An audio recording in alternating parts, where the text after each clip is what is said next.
Welcome back to A Moment in History. I'm 𝙎𝙐𝘽𝙎𝘾.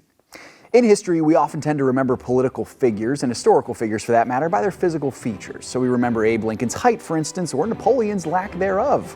Now, sometimes figures in history are literally named for their physical appearances, like the Frankish king and Holy Roman Emperor Charles the Fat. In this episode, let's explore a man who has been remembered in the history books for his physique, and like the aforementioned Carolingian ruler, he was exceptionally large. He would serve as the 27th President of the United States, William Howard Taft. Taft was born in 1857, too young to serve in the Civil War, much like his predecessor, Teddy Roosevelt.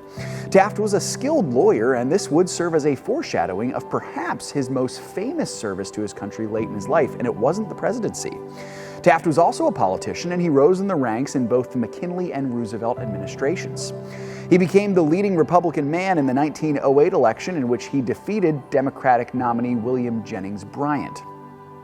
Now, Taft was jovial and soft-spoken, which some historians argue did not serve him well in politics. In fact, he was once quoted as saying that his electoral campaign of 1908 was one of the most uncomfortable 4 months of my life.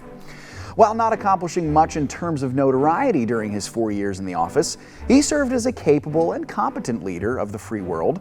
His leadership style was far softer than his bold, trailblazing predecessor, so he's most famous not so much for his political achievements in office, but for his interesting historical tidbits.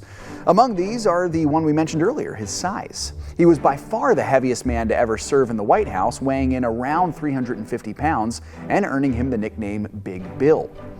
From his large size, a popular legend arose that he once got stuck in the White House bathtub. Now, there's not much evidence for this ever happening, but he did indeed have a much larger bathtub installed at 1600 Pennsylvania Avenue to prevent such an occurrence from ever happening to him.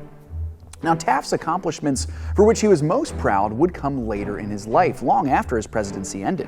In 1921, he would serve as the 10th Chief Justice of the United States Supreme Court up until his death in 1930, and he was personally far more proud of this role than he was as president. To this day, he is the only man in American history to serve as both Commander-in-Chief and Supreme Court Chief Justice. Thanks so much for joining me once again for A Moment in History.